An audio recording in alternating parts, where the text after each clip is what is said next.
Salut les amis. Bon, aujourd'hui il a fait chaud. Après une journée de boulot, on va s'attaquer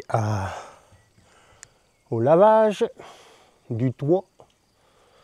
Bon, j'avais traité contre la mousse.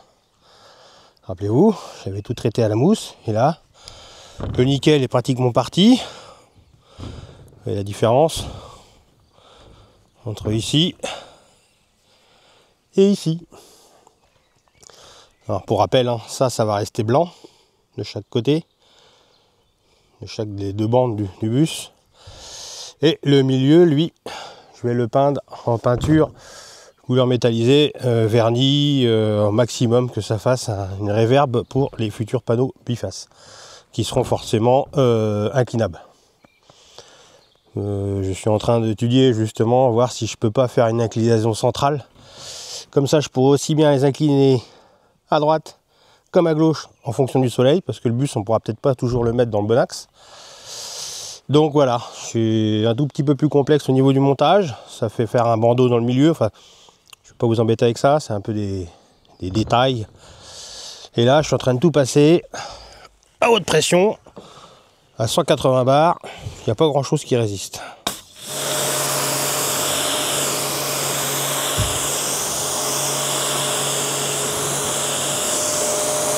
Bon là, je suis pas à 180, je suis à 130 là. Je vais passer à 180, j'appuie sur le petit bouton. Bon, ça, vous n'allez pas le voir.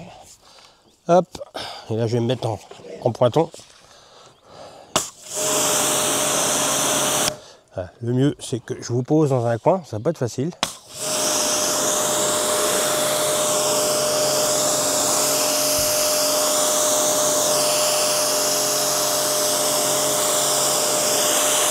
Bon, je suis toujours pas passé à 180.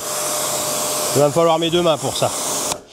Je vous pose par terre et je fais la modif. Voilà. Je suis à 180 bars et là on va mieux voir. Et on prend la gouttière par exemple. J'essaie de pas me casser les tronches moi. Et la gouttière là, elle est noire.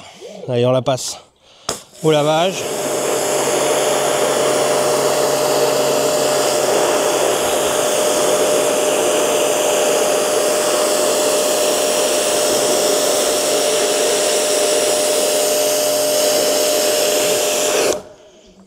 Voilà. Et là, les gouttières sont propres. Là, elles sont dans un état lamentable, forcément. Ça fait une paye que ça n'a pas été fait.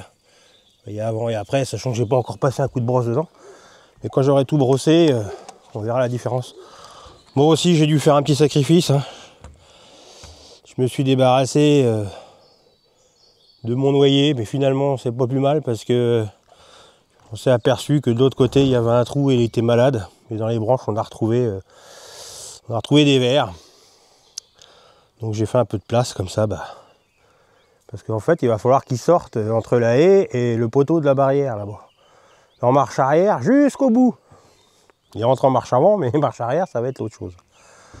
Donc il faut coucher la clôture pour ça, et puis les poteaux, virer les poteaux et sortir comme il est rentré forcément. Bon, je vous dis à plus tard, c'est une petite vidéo, c'est pour vous montrer que je suis toujours sur le bus. Et non, je ne l'ai pas complètement abandonné, c'était une blague. Mais il y en aura moins de faits, je vous avoue que pendant le mois de mai, ça va être compliqué. Voilà, voilà.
Voilà par où le bus il doit rentrer.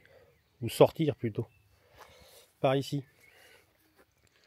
C'est vrai que je l'ai collé dans la cour, mais avant de le sortir, je suis en train de me demander si je ne ferais pas mieux de le sortir pendant l'été, que le sol soit bien dur. Parce que là on est quand même ici dans l'ancien jardin. Et malgré ce que j'ai mis dessous, au niveau des cales, j'ai peur qu'il s'enfonce.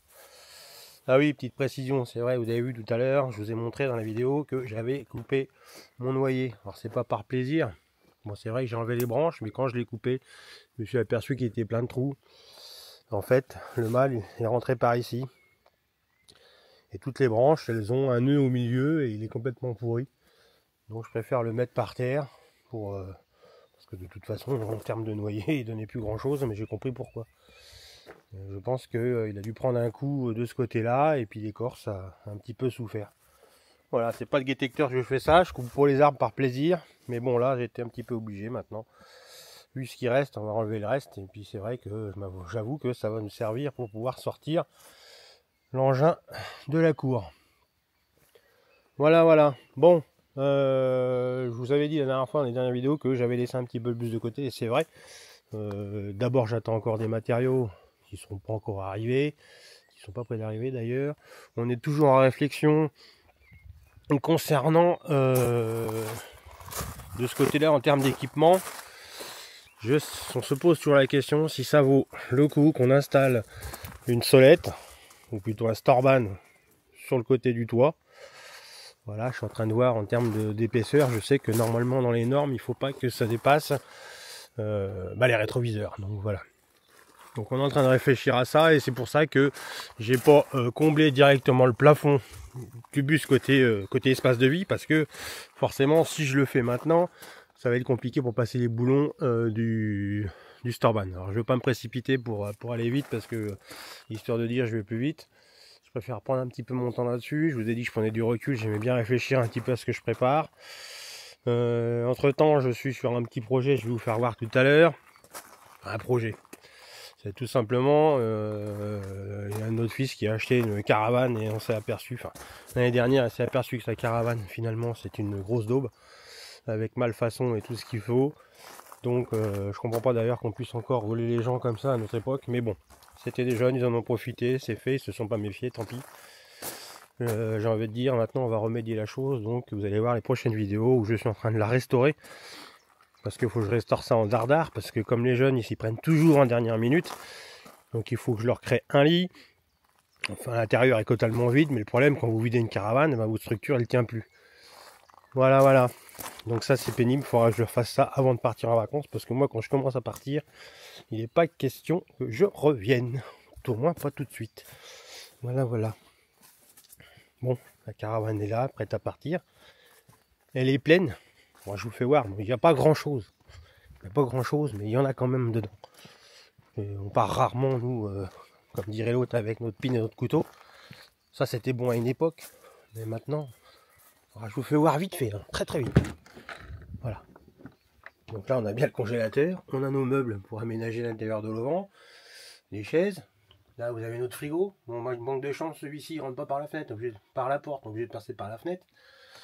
Mais dans l'ensemble, j'ai déjà vu ma caravane beaucoup plus pleine, surtout les anciennes, qui étaient en général à peu près 20 cm du plafond. D'abord c'était un spectacle, ils venaient voir comment on avait chargé le bus. À l'époque on était beaucoup plus nombreux dans la famille, vive les familles recomposées. Donc voilà, allez je vous embête pas plus longtemps les amis, je vous dis à très bientôt. Les prochaines vidéos arrivent, elles sont toujours en préparation, de toute façon vous en aurez toujours concernant l'aménagement d'un bus, quel qu'il soit au niveau de l'équipement. Bon les amis, je vous montre un petit peu l'état des dégâts sur la petite caravane que mes enfants ont acheté. Bon à l'époque sur les photos ça faisait super joli, mais en fait c'était rempli de cache-misère. Et quand on enlevait tout ça, alors la première année ils ne sont pas méfiés comme je vous ai dit, mais là elle a passé quasiment une année de stockage à l'extérieur, même bâché. Là on commence à voir les dégâts. Forcément il y a eu donc des entrées d'eau.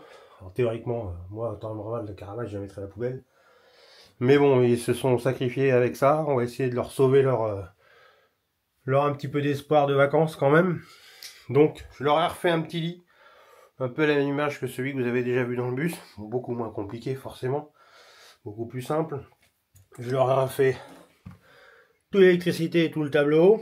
Donc j'attends qu'ils viennent me voir pour qu'on puisse déterminer où on met les prises. Je leur ai fait une table de nuit.